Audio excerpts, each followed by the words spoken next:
مستقبل کسے کہا جاتا ہے؟ تو جو وقت آنے والا ہے اسے مستقبل کہا جاتا ہے، اور اسی مستقبل میں ہماری دنیا کی زندگی بھی ہے اور آخرت کی بھی زندگی ہے۔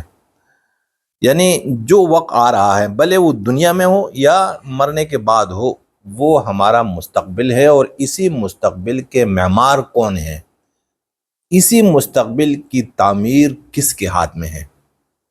یہاں پر ہمیں غلط فہمی ہوتی ہے کہ ہمارے مستقبل کی تعمیر یہ ہمارے ہاتھوں میں نہیں ہے، بلکہ یہ کسی کے ہاتھوں میں ہے۔ وہ کون ہے؟ اگر ہم دنیا دار ہیں تو ہم امید اور توقعات کس سے رکھتے ہیں؟ اپنے حکمرانوں سے رکھتے ہیں، لیڈروں سے رکھتے ہیں کہ بھائی ہمارے مستقبل کے معمار یہی لوگ ہیں۔ اور اگر ہم مذہبی لوگ ہوں تو پھر ہماری توقعات اور ہماری امیدیں کس سے وابستہ ہوتی ہیں؟ ملاؤں سے اور پیروں سے، کہ یہی لوگ ہماری آخرت بنائیں گے۔ حالانکہ قرآن آپ پورا دیکھ لیجئے، کہیں بھی اللہ نے یہ نہیں لکھا کہ کسی فرد کا مستقبل دوسرے فرد کے ہاتھ میں ہے۔ جیسے علامہ اقبال صاحب فرماتے ہیں کہ افراد کے ہاتھوں میں ہے اقوام کی تقدیر، افراد کے ہاتھوں میں ہے اقوام کی تقدیر، ہر فرد ہے ملت کے مقدر کا ستارہ۔ افراد فرد کا جمع ہے، تو ہر فرد کے ہاتھوں میں قوموں کی تقدیریں ہوتی ہیں۔ اس کا مقصد یہ نہیں ہے کہ جس طرح ہم سنتے ہیں علامہ صاحب کے اس شعر کو کہ ہاں افراد کے ہاتھوں میں ہے اقوام کی تقدیر، اگر چند افراد وہ ایماندار ہوں، وہ اچھے ہوں، اور وہ ہمارے قائد بن جائیں، وہ ہمارے حکمران بن جائیں، تو پھر ہم بحیثیت قوم ترقی کر سکیں گے۔ یہ غلط ہے۔ علامہ صاحب نے ہمیں کیا درس دیا کہ افراد کے ہاتھوں میں ہے اقوام کی تقدیر، ہر فرد ہے ملت کے مقدر کا ستارہ۔ ایک ایک فرد جب وہ یہی سمجھے گا کہ میرا مستقبل میرے ہاتھ میں ہے، پھر کیا بنے گا؟ ہر فرد کو یہ پتہ چل جائے، ہر فرد اس فریب سے نکل جائے، اس دھوکے سے نکل جائے کہ بھائی میرے مستقبل کو کوئی اور بنائے گا، تو کیا ہوگا؟ قوم بن جائے گی اور قوم کی تقدیر بدل جائے گی۔ قوم کی تقدیر کون بدلیں گے؟ افراد بدلیں گے۔ افراد نے کیا کرنا ہے؟ اپنے مستقبل کو خود بنانا ہے۔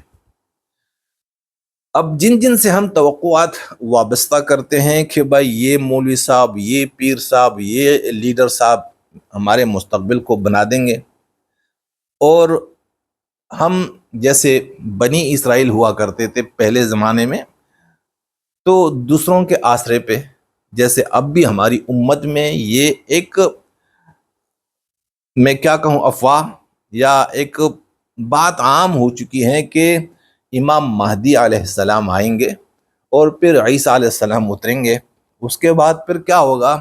مسلمان وہ جاگ جائیں گے، اور جتنے مسلمان ہیں یعنی عیسیٰ علیہ السلام یہودیوں کو قتل کر دیں گے، دجال کو قتل کر دیں گے، اور پھر مسلمانوں کی حکومت دنیا پہ قائم ہو جائے گی۔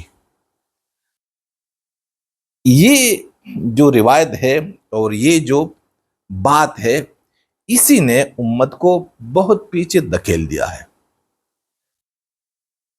کیونکہ جب کوئی بندہ بھی اپنی مولوی سے سنے گا، اپنے بڑے سے سنے گا، اپنے پیر سے سنے گا کہ بھائی امام مہدی سے پہلے اور عیسیٰ علیہ السلام سے پہلے امت کی تقدیر نہیں بدل سکتی، تو پھر کیا ہوگا؟ پھر پٹتے رہیں گے۔ اب ہمارے اور غیروں کے بیچ میں فرق کیا ہے، اس فرق کو بھی ہم سمجھیں گے، اور اس فرق کو بھی ہم مٹا سکتے ہیں اپنے ہاتھوں سے۔ ہر کسی کی قسمت اس کے ہاتھ میں ہے۔ جیسے علامہ اقبال صاحب ہمیں فرماتے ہیں نا کہ خودی کو کر بلند اتنا کہ ہر تقدیر سے پہلے خدا بندے سے خود پوچھے بتا تیری رضا کیا ہے۔ کیا کرنا ہے؟ ہر فرد نے اپنی خودی کو بلند کر دینا ہے۔ آج ہم نے اپنی خودی کو پست کر دیا ہے۔ ہر مسلمان کی خودی پست سے پست ہے، کیونکہ وہ انتظار میں کس کے ہیں؟ امام مہدی کے انتظار میں ہے، حضرت عیسیٰ علیہ السلام کے انتظار میں ہے۔ لیکن وہ کب آئیں گے یا نہیں، یہ تو ایک الگ بحث ہے، لیکن کب آئیں گے؟ آیا جس حال میں میں ہوں اور جس وقت سے، یعنی جس حال سے میں گزر رہا ہوں، تو کیا ابھی مجھے کوشش نہیں کرنی چاہیے کہ میں غیر اقوام کی صف میں کھڑا ہو جاؤں، مجھ میں اور ان میں کوئی فرق باقی نہ بچ جائے؟ کیا ایسی محنت نہیں کرنی ہے؟ تو یہ کہ ہمارے مستقبل کو کون بنائیں گے، تو انہوں نے بھی روایتیں کھڑی کر دی ہیں، اور سیاسی لوگوں نے بھی ہماری ذہن سازی کی ہے کہ بھائی تمہارے مستقبل کو ہم ہی بنائیں گے۔ اس میں عیاشیاں کس کی ہیں؟ اس میں فائدہ کس کا ہے؟ جب آپ کی ذہن سازی ہو رہی ہو، آپ کی نسلوں کی ذہن سازی ہو رہی ہو کہ بھائی دنیا میں بھی تمہارے مستقبل کو ہم ہی بنائیں گے، اور وہ نعرے بھی دیتے ہیں، اور نعرے بھی اتنے پرکشش ہوتے ہیں کہ انسان وہ اتنا کیا کہتے ہیں، اتنا جذبے میں آ جاتا ہے کہ پھر وہ کسی چیز کو بھی نہیں دیکھتا، اور ایک بندے کے لیے کہ صرف ایک بندہ خوش ہو جائے، اس کے لیے مرنے کے لیے بھی انسان تیار ہو جاتا ہے۔ اور اسی طرح جنت اور دوزخ بھی مولیوں پیروں کے ہاتھ میں ہے۔ تو قرآن میں جیسے علامہ صاحب نے یہ بات ہمیں بتائی کہ بھئی خودی کو کر بلند، اتنا اپنی خودی کو اتنا بلند کر دے کہ ہر تقدیر سے پہلے، کہ جس چیز کو آپ تقدیر سمجھتے ہیں کہ یہ میری تقدیر ہے، اس سے پہلے اللہ تعالیٰ آپ سے خود پوچھیں کہ بتا آپ کی رضا کیا ہے۔ یعنی آپ کی تقدیر جب اللہ لکھیں گے تو اللہ تعالیٰ آپ سے پوچھیں گے کہ کیا لکھوں۔ اتنی خودی کو بلند کرنا ہے، اور یہ خودی کن چیزوں سے بلند ہوتی ہے؟ تو وہ ہے علم سے اور ہنر سے۔ جیسے میں نے کہا کہ ہمارے اور غیروں کے بیچ میں فرق کیا ہے، ہم کیوں پیچھے ہیں، وہ کیوں آگے ہیں، ہم کیوں غریب ہیں، وہ کیوں امیر ہیں؟ فرق کیا ہے؟ ان کے ہاتھ میں کیوں ساری دنیا ہے، اور ہم کیوں دنیا کی ہر نعمت سے محروم ہیں؟ وہ کیوں دنیا کے مالک بن بیٹھے ہیں، اور ہم کیوں دنیا سے محروم ہیں؟ تو صرف علم ہے۔ میں ایک مثال دیتا ہوں، جیسے ملیشیا ہے، انڈونیشیا، جتنا بھی خطہ ہے، یہاں پر آج سے 500 سال پہلے ہالینڈ والے آئے تھے۔ کون آئے تھے؟ ہالینڈ کتنا دور ہے یورپ سے، بلانڈا اسے کہا جاتا ہے۔ اور وہ کس لیے آئے تھے؟ صرف اور صرف کوئلہ اور جس چیز سے یہ لوہا بنتا ہے۔ ملیشیا میں اور انڈونیشیا میں ایک قسم کی مٹی ہے بالکل کالی، اور اس سے لوہا اور سلور بنتا ہے۔ وہ صرف ان دونوں چیزوں کو ڈھونڈنے کے لیے آئے تھے، اور انہوں نے آ کر یہاں کے لوگوں کو غلام بھی بنایا، وہ وسائل بھی ان کے لیے، اور حکومت بھی ان کے اوپر کی، اپنی روایات بھی یہاں پہ چھوڑ دی، اور جا کے چلے گئے۔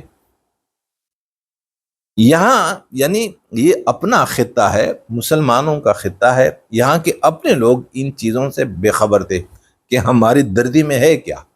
اور اگر انہیں خبر بھی ہوتی کہ بھائی ہاں یہ اس چیز سے لوہا بنتا ہے، اس چیز سے سلور بنتا ہے، اس سے کوئلے سے کیا چیزیں چلتی ہیں، تو اگر ان کو خبر بھی ہوتی پھر بھی یہ ان نعمتوں سے فائدہ نہیں اٹھا سکتے تھے۔ وجہ کیا ہے؟ ان کے پاس علم نہیں اور ان کے پاس ہنر نہیں ہے۔ جن کے پاس علم و ہنر، وہ پوری دنیا کو اپنی محنت کا میدان بنا دیتے ہیں۔ جیسے برطانیہ آیا تھا، ترکی، عرب، منگولیا، جتنے بھی اقوام پوری دنیا پر، جیسے ایران، اٹالی، روم جسے کہا جاتا ہے، تو یہ لوگ کیوں غالب رہیں اور باقی لوگ کیوں مغلوب رہیں؟ تو غالب اور مغلوب میں صرف یہ اسلحے کے، میں اسلحے کی بات نہیں کہ وہ ان کے پاس اسلحہ زیادہ تھا، نہیں، علم کا فرق تھا۔ ان کے پاس علم اور یہ علم سے محروم، یہ جاہل اور وہ پڑھے لکھے۔ تو اگر اس فرق کو ہم مٹھائیں گے، مثال کے طور پر ہر فرد یہ تہیہ کر لے کہ اگر میں خود ان پڑھ ہوں یا میرے پاس کوئی ہنر نہیں، میں نے اپنے بچوں کو ہر حالت میں پڑھانا ہے، اور جو علوم غیر اقوام نے سیکھے ہیں وہی علوم میں اپنے بچوں کو بھی سکھاؤں گا۔ جس علم سے اقوام غیر ہمارے اوپر حکومت کر رہی ہیں، وہی علوم میں اپنی نسل کو بھی سکھاؤں گا۔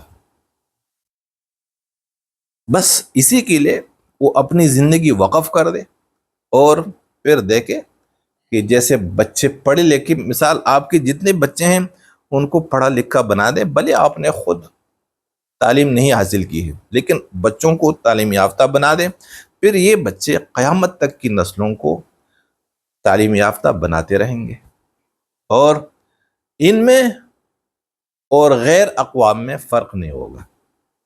جہاں پر وہ ہیں وہاں پر ہمارے بچے بھی ہوں گے۔ تو اس مقام تک پہنچانے کے لیے کوئی پیر، کوئی ملا اور کوئی لیڈر آپ کی مدد نہیں کر سکتا۔ یہ جتنے پیر، جتنے ملا اور جتنے لیڈر ہمیں فریب میں مبتلا کر رہے ہیں، یہ ہمارے لیے نہیں نکلے، یہ تو اپنی نسلوں کی زندگی بنانے کے لیے میدان میں آئے ہیں، اور ہمیں بیوقوف بناتے ہیں اور کہتے ہیں کہ نہیں، ہم تمہارے مستقبل کو بنا رہے ہیں، ہم تمہارے ہی لیے جیلوں میں جا رہے ہیں، ہم تمہاری ہی لیے ہم ہڑتال کر رہے ہیں، یہ کر رہے ہیں، وہ کر رہے ہیں۔ تو ایسی کوئی بات نہیں۔ اگر آج ہم یہ فیصلہ کر لیں اور اس بات کو سمجھیں گے کہ بھائی ہر فرد کا مستقبل اس کے ہاتھ میں ہے، پھر بھی اگر کوئی یہ سمجھتا ہے کہ نہیں بھائی میرے مستقبل کو تو یہ لیڈر صاحب بڑے مخلص ہیں، یہ مولوی صاحب، یہ پیر صاحب، یہ بڑے مخلص ہیں، یہ ہمارے مستقبل کو بنائیں گے، میں ایک سوال اٹھاتا ہوں کہ جس طرح میں ہوں، جس طرح آپ ہیں، کہ ہم صبح نکلتے ہیں، شام کو آتے ہیں محنت مزدوری کے لیے یا تجارت کے لیے، تو نکلنے کا مقصد کیا ہے کہ جو کچھ بھی ہم حاصل کریں گے وہ کہاں؟ گھر پہ لے کر آئیں گے۔ کس کو کھلائیں گے؟ اپنے بچوں کو۔ ٹھیک ہے، کوئی بندہ پوری زندگی میں، آپ ایک بندہ مجھے دکھا دے کہ وہ ہفتے میں ایک دن پڑوس والوں کے لیے نکلتا ہے گھر سے،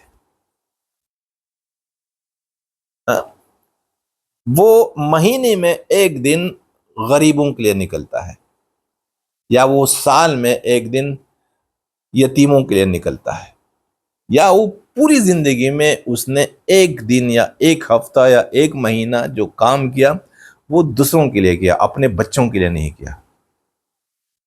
جو کچھ یہ کر رہا ہے سب کچھ کس کے لیے کر رہا؟ بچوں کے لیے۔ اور جتنا بھی اس کے پاس آ رہا ہے، جتنی دولت اس کے پاس آتی ہے، وہ دولت یہ کس میں بانٹتا ہے؟ بچوں میں بانٹتا ہے۔ کسی بندے نے پڑوس میں اپنی دولت نہیں بانٹی۔ تو جس طرح میں ساری زندگی گھر سے نکلتا ہوں پھر واپس آتا ہوں تو اپنے بچوں کے لیے، مگر نواز شریف صاحب سے، عمران خان سے، زرداری صاحب سے، پیر صاحب سے اور مولوی صاحب سے میں کیا توقع رکھوں گا کہ نہیں بھئی یہ تو میرے لیے نکلے ہیں؟ یہ ہو سکتا ہے؟